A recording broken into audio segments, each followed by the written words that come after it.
welcome. I'm Gene Winkler, and we are coming to you from On the Corner in Marion, Kansas.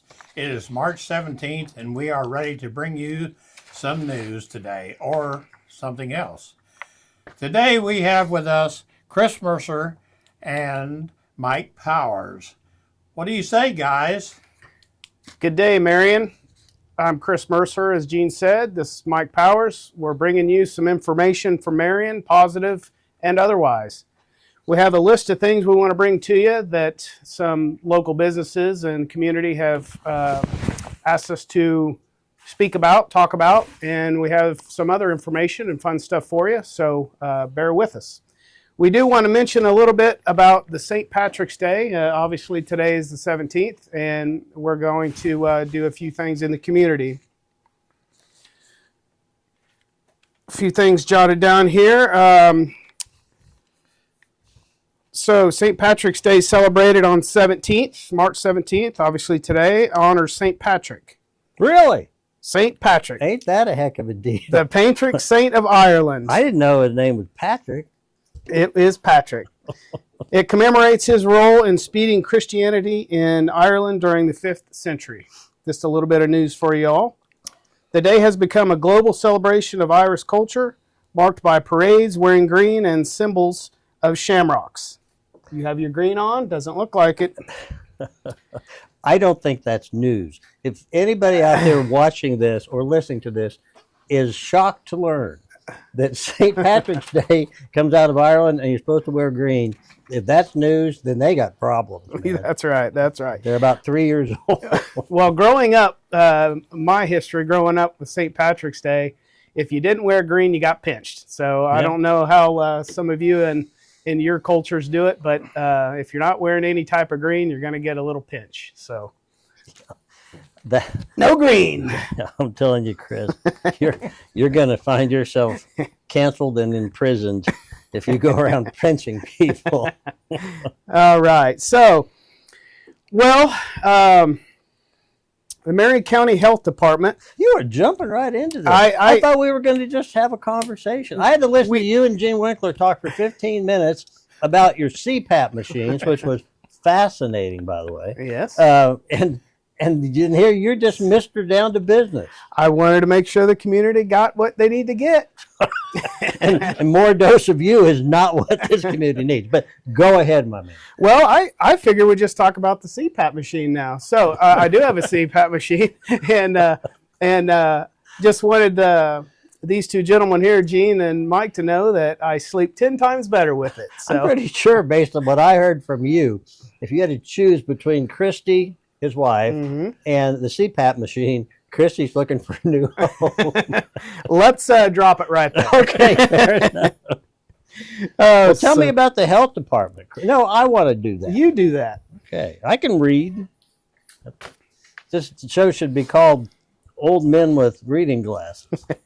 Marion County Health Department will have their open house on Monday, March 31st from 10 a.m. to noon. For those of you who, this is on the interweb, so not everybody watching this. There may be someone in Bangor, Maine that's watching this and doesn't know that the county just built a new health department. It's previously been located at various spots, but it's on the main drag here in Marion. It is really attractive. It's a nice addition to the county seat, and Marion is the county seat of Marion County, and of course that's where the health department ought to be. And in addition to the 10 a.m. to noon tours on March 31st, end of the month, they wanted to mention that they will be welcoming a new employee, Taylor Carpenter. And Taylor's a registered nurse, also a certified car seat technician, chews tobacco. And, whoa. Oh, time out. Chews tobacco. She's a tobacco treatment specialist. There we go. And a certified lactation consultant. So welcome to, I don't know if Taylor's new to Marion County, but she's new to the county health department. So welcome to her. Very good. So what do you think, it says here refreshments, what do you think they'll serve there? Like punch, rum? I have a frozen margarita machine. Okay. And they haven't asked, but if little few dollars and whatever, I might go down and set it up. That's a good thought. I think we'd get a lot more people show up to the tour day if we had a little bit of margarita. They So, might start chewing tobacco. so Well, hey, I think we have news from St. Luke Hospital as well, don't we? we do. Congratulations, Taylor Carpenter. That's the video. And So- well, our script is not in exact order, so we'll just roll on, and you'll hear about St. Luke Hospital later on. We'll So, show you a video about that. Yeah. So, the county has all kinds of news. I want to thank Tina Spencer, the county administrator, for furnishing lots of information about Marion County. And so, you want to dive in, Chris? Sure. Yeah. So just so we could rehash what we talked about during our first segment, we're asking the community to provide us with information that you want shared to the community, whether it pause or just basic news. We've asked businesses, different entities. Tina Spencer with the county, as we just mentioned, she's provided us with a list of new happenings, information that we can send out to you all, and we're going to do that today. So if you do, yourself as a listener, if you see something within your business or entity or some news, you can get with Gene Winkler, and we can either get you an interview with one of us or a podcast, or you can just provide some information and we can read it out and get it out to the listeners. So As a matter of fact, we'll be holding a contest, a lottery actually, and you can buy tickets, and the prize will be the opportunity to appear with an interview with one of us, because we know that's very prized opportunity for yes, people. yes. I'm very, very thankful to spend time with Mike Powers. You should be. Anytime I can. You should be. And so You can learn a lot. I do learn a lot. And since you brought that up, our idea, all kidding aside, is just, hey, here's an opportunity. We're going to try to do this video podcast, and get information out there. We've talked about that a little bit previously. So if you got something, let us know. We love feedback. Two things you can do. You want this to continue. The only way we know if anybody's watching is if people subscribe or like.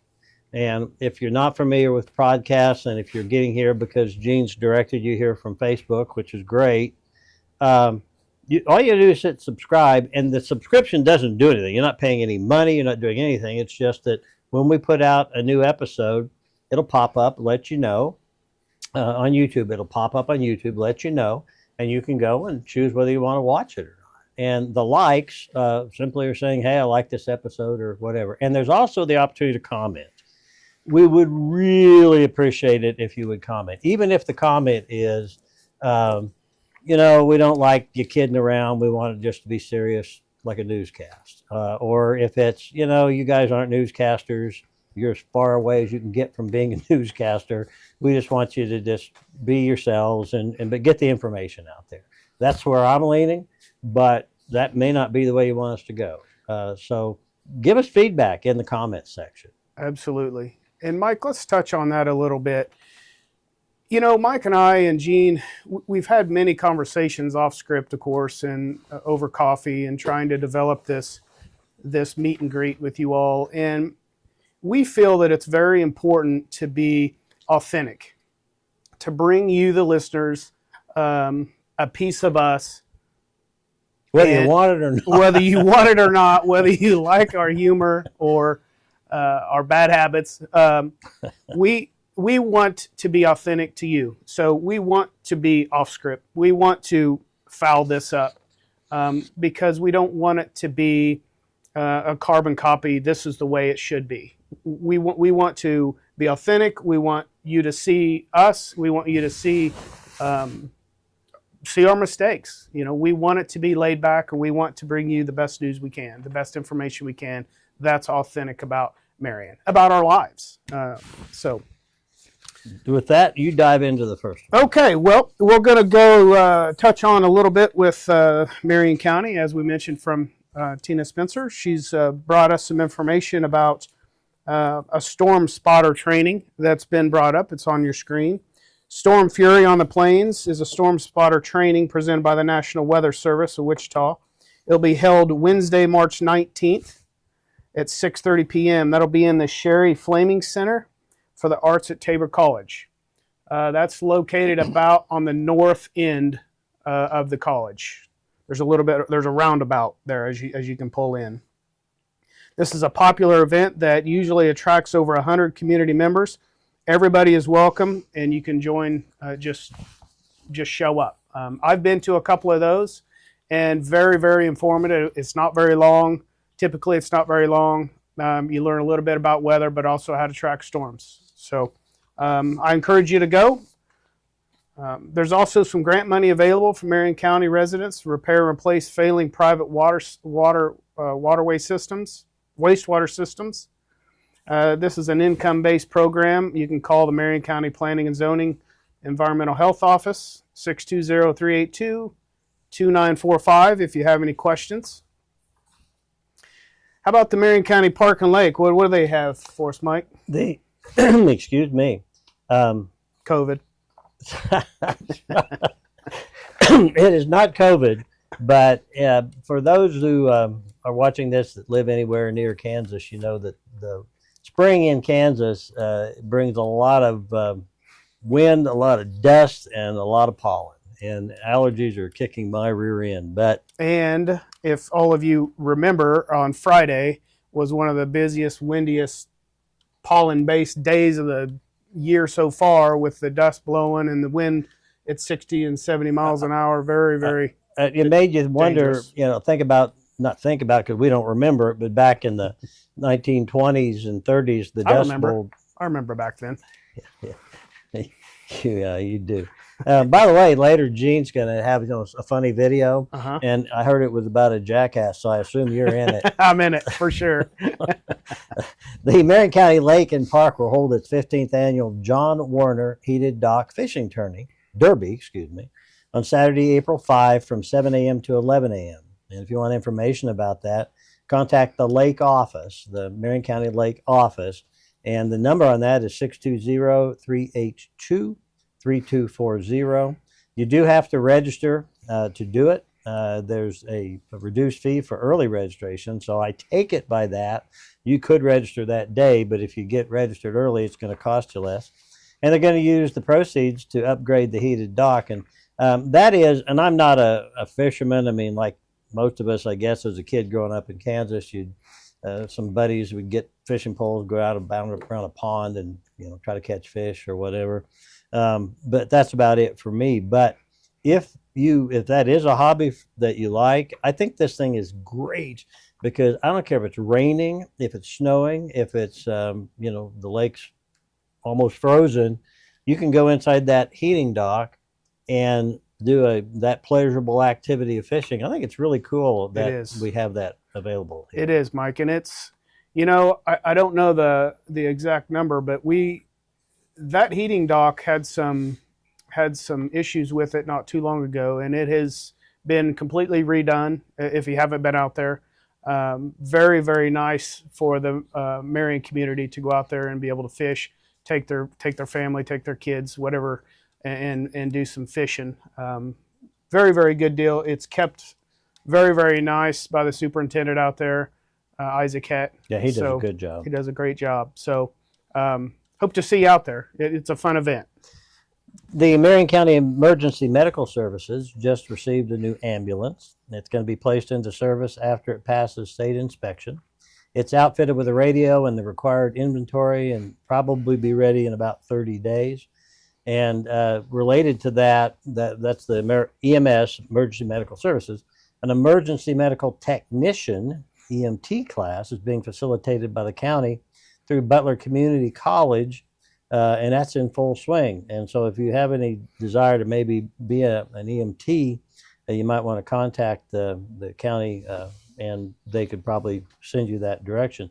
That ambulance, I think, being the new ambulance, am I right that the new ambulance gets reserved for like the creme de la creme, the top of the top class of people, and then they bump down the other ambulances to, like, you and stuff. Yes, Very similar to how it works. Yes, you are correct. Well, that isn't quite right. Gene looks confused, concerned.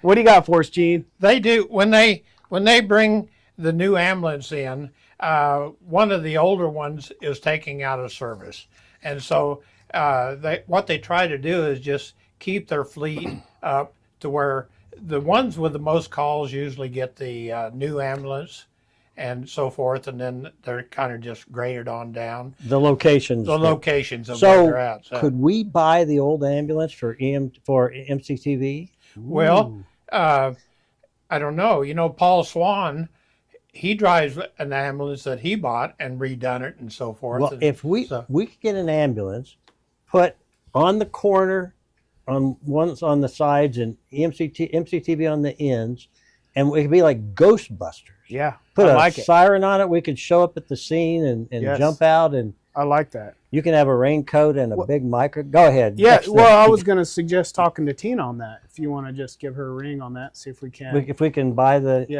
used ambulance. Bye. Okay. So tell us, Gene, how do you know so much about the ambulances?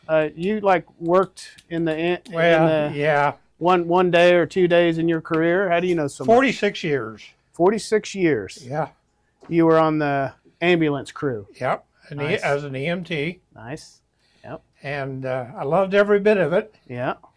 until I got to the point where my knee went bad, and when I went on a call, if I had to get down on the floor to do something to a patient, then I had to have help to get back Yeah. up. And I thought it was just time that maybe I give it up to the people, and that was also the time when they went full-time paramedics, and you had to go sleep at the barn and so forth. And, right. without my seat pack, I had You couldn't do it without Take your it right back CPAP. to the CPAP. Move on. Let's move on. Road and Bridge. All Chris. right, County Road and Bridge Department is looking for a full and a part-time to give some help for this summer. More information available on the website. So Marion County website. It's www.marioncoks.net, or you can give them a call at the 3761. So any of you high schoolers or returning college help, maybe coming back to town, or maybe someone looking for a little bit extra help, or just needing a good job, you can get hooked up there at the Marion County Road and Bridge. This next one interests me, Chris. Also about the Road and Bridge. Marion County Road and Bridge has closed. This won't matter to you if you're watching this in Bangor, Maine, as I said before. Yes. But Nice place, by the way. I've been there. And they ran you out or what? No. Oh. I have my niece lives there, and Oh, it's a wonderful place. So, Well, that's going to be our sister city. okay. Marion County Road and Bridge has closed 275th road between Remington Road and Sunflower Road. And they're removing a low water slob, building up the roadway. Oh, That's my thing. Slob. What? Well, our Can't you producer- read? It says slab. No, it's not on the producer is not apparently a very good typist. What is a low water slob? A low water slob. Well, that's something that falls. No, I don't know. I don't know. I think of you if they said a low class slob. I'd know exactly it does what not it was. say that, but that's a good point. But That's what a good does? point. Okay, slab. Is that what you said? Slap? Slab. Slap or slab? They're removing a low water slab, building up the roadway. They're going to build up the roadway and install crossroad culverts, the finest crossroad culverts. Mhm. This section of roadway is expected to be closed through the end of the week, through March 21st. And they're also going to be doing ditch work on Pawnee Road between 110th and 120th. So to boil this down to what somebody might care about, the 275 between Remington and Sunflower is going to be closed for a little while. And there'll be ditch work on Pawnee between 110 and 120. So if you can drive on Pawnee, but watch for the ditch work. Yes. Okay, back to you, boss. Did you know open burning in Marion County is regulated and requires permission? Open burning, open fire burning, pasture management. You have to get permission. This includes the burning of brush piles, trash. Don't burn trash. Not in the city, anywho. The current regulations are available on our website, so the Marion County website. To request authorization to burn, you must contact Marion County Sheriff's Office or Sheriff Dispatch at the 2144 number. And if you're in Bangor, Maine, and want to see something kind of cool, come to the Flint Hills area, which Marion is located in the Flint Hills. It's not mountains, but it's some pretty territory. And when they burn those off in the spring, it's phenomenal. It is a sight to see, Yeah. especially in the evening. Speaking about the wind we had on Friday, my hometown down in southeast Kansas, Yates Center, almost burned down on Friday afternoon. I was getting calls from friends and family down there, or I was actually calling them once I heard about it. Burned to right up to the south edge of town, burned down the entire nursing home, damaged Really? Wow. another medical facility. Some relatives of mine were, their house about 3 blocks north of that location, and they're older. And so I called their daughter and said, do you know where your parents are? And she said, yeah, they're with me. And I said, well, where are you? And she was at a friend's house west of town, and said that the fire was about 2 blocks from them, and her husband and the friend's husband were outside wetting down the house and the trees and the lawn and whatever. I asked her if she had, this is true. I said, do you have other water on hand? And she said, I've got a Mick Ultra in my hand. But anyway, it was pretty crazy. It was. And I'll say a piece just about my agency, the Kansas State Fire Marshal's Office. We have here in the last just few years, as you all know, with the wildland fires becoming really an issue in Kansas. They've always been, but with the drier weather, with the low humidity, we have pastures upon pastures of burned acreage, cattle, structures being burned down. It's just very difficult to control, as you all know. Our department has been guided by the governor's office, just to summarize, but guided by the governor's office to increase our funding, increase our information, increase our investigations, increase our workload on understanding wildland fires. And we've got a few things that you may not all know of, but some recent changes. The National Weather Service kicks out what they call hotspots or potential hotspots.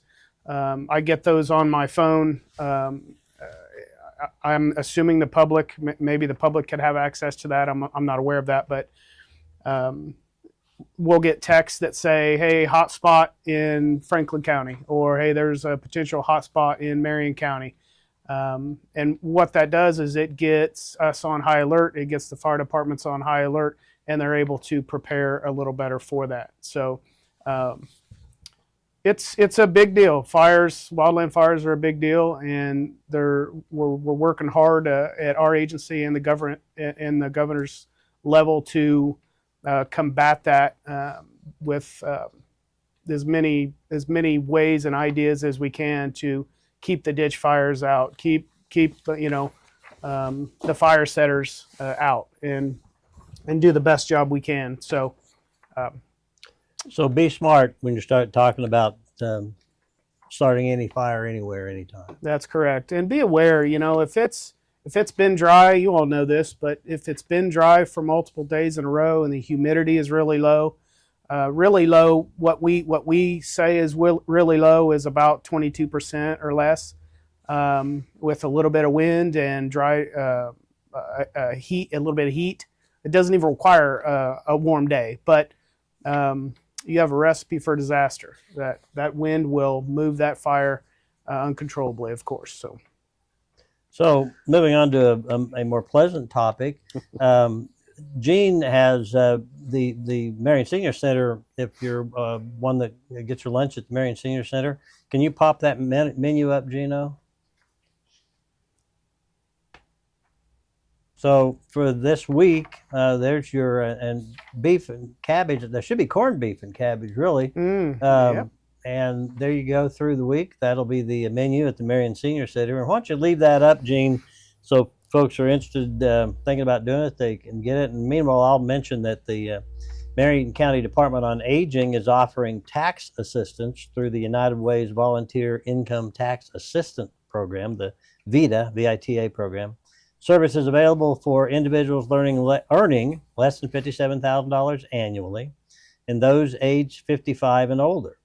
Gene would qualify on 55 and older, but he's about 557,000 that he earns annually. But anyway, if you earn under 57,000 and you're over 55, that's available to you. It'll be provided at the Senior Center.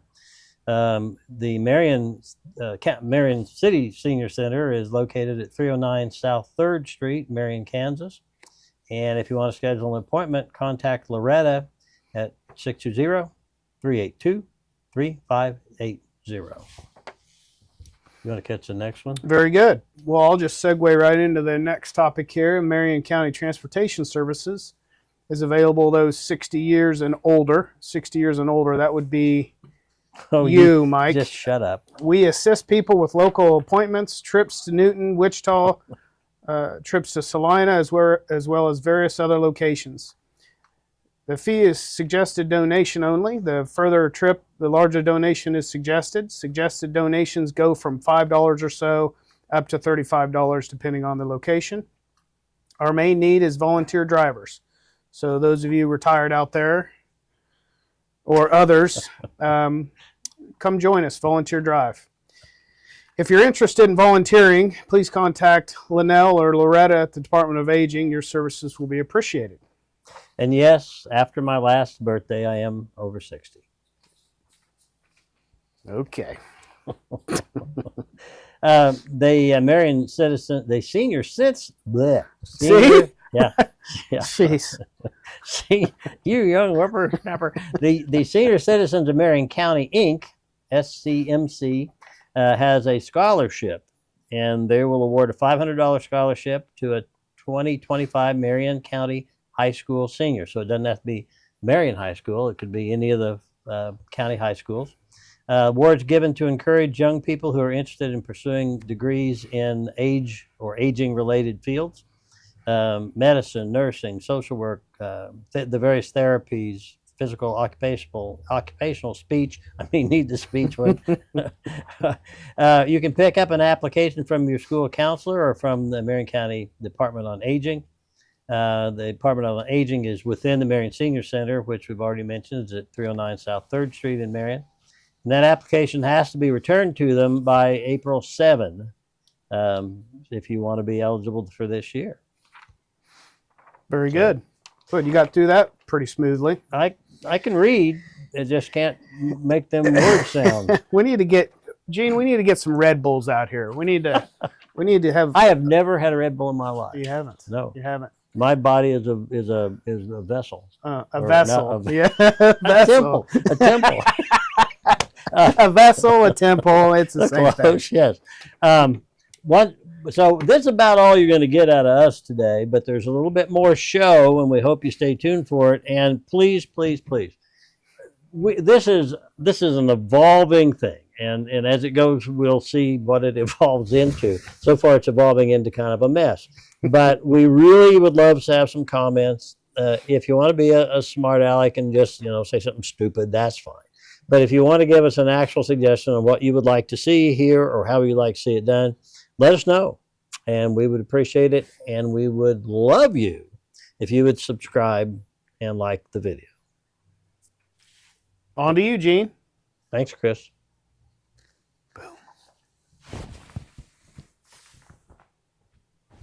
Kathy McMillan, and she's going to share a few mission moments of an event that happened at the hospital, and sometimes the good things that happen don't always get relayed on. So we're going to try that. So Kathy, welcome to the show. Hi, Jean. Thank you for having me here. I'm the Chief Nursing Officer at St. Luke Hospital, and as Jean just mentioned, sometimes the good things don't get told. They say if somebody's happy, they'll tell one person, but if they're unhappy, they'll tell everybody they know. That's right. So yeah. my background is ER medicine primarily, and I've worked everywhere from a level 1 trauma center to a small rural hospital where I'm at now. And I can tell you that smaller doesn't mean lesser when it comes to care, and especially when it comes to compassion. I wanted to share a story. At our board meetings every month, we do mission moments. Our CEO, Alex Haynes, likes to do a mission moment where he kind of highlights where we meet our mission, which is delivering high quality care to our communities with compassion. And I shared a story with him last month, and he wanted me to pass that on to the board, which I did. So I do have my notes here, so I apologize if I'm looking down a little bit, but I want to make sure that I don't miss anything. I did speak with the family about this, and they are fine with the sharing of this story. So we received a referral from an outside hospital in another town for a swing bed patient. And a swing bed patient is someone that comes to us to say when they don't really qualify to be an acute care patient, but they're not quite ready to go home. So we go through the usual qualifiers, you know, do they have, will their insurance pay? Do they meet criteria to be there? Can we help them? Those kinds of things.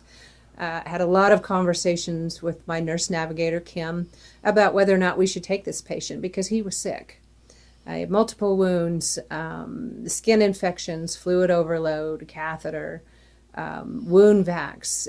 He wasn't able to eat, so he was getting fed through his veins parentally, and multiple dressings, a central IV line. And my initial reaction was that we weren't the right place for him. I thought he's too sick, and I was afraid that he needed a higher level of care, and it would be probably not the right thing for us to try to take him as a patient.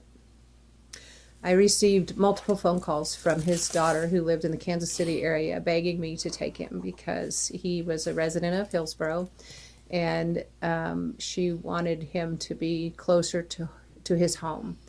And also got a call from the nursing home that his wife resided in that said, hey, if you'll take him as a patient, then we'll take him in the nursing home when you're finished. And so I started to really examine my decision, and I really wanted to help this patient and his family, and I also wanted to make sure we could give him the level of care that he needed.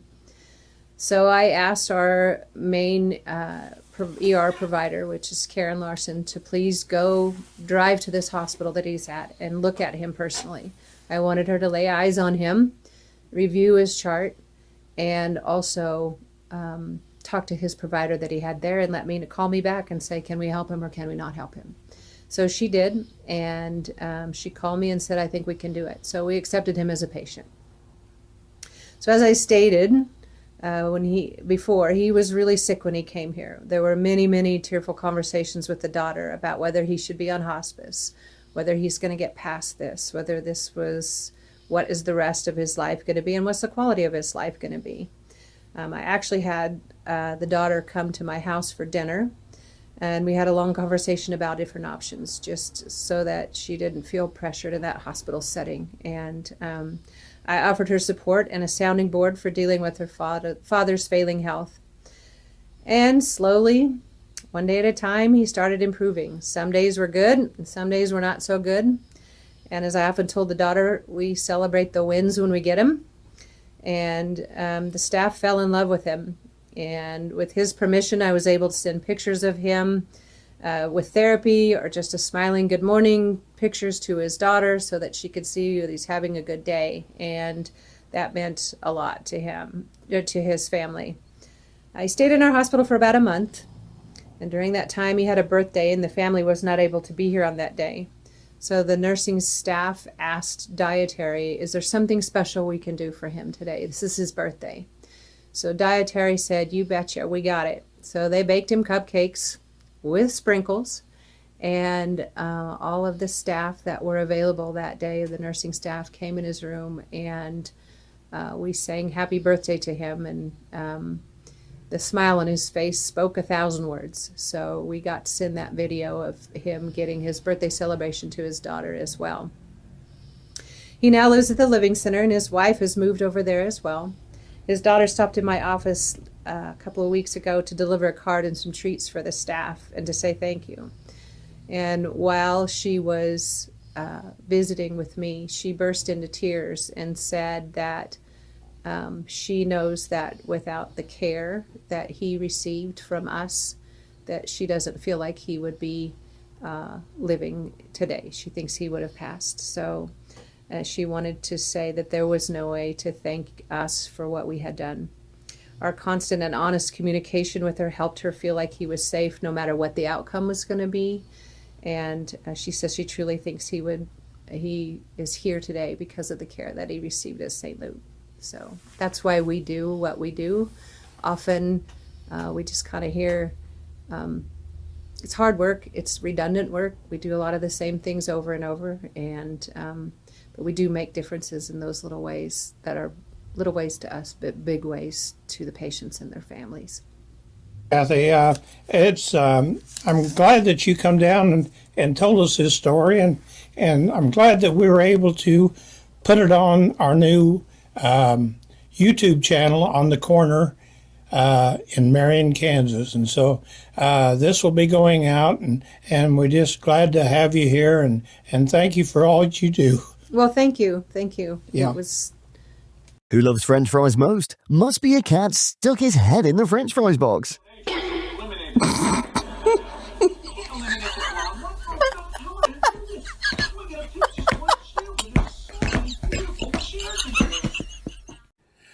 To close off this segment, I really want to thank all of you for your support you have given us. We are putting a lot of effort into this project, and I am hoping, and we really can deliver this for you. You and us together will overcome. 3 things I ask you to do. Please subscribe. It really helps the channel. Just click on the little red square in the lower right corner. Number 2, click on the like button. That shows the crew they are doing good. Number 3, I post this on Facebook, and I ask that you share it with your friends. Thank you, and we'll see you next week.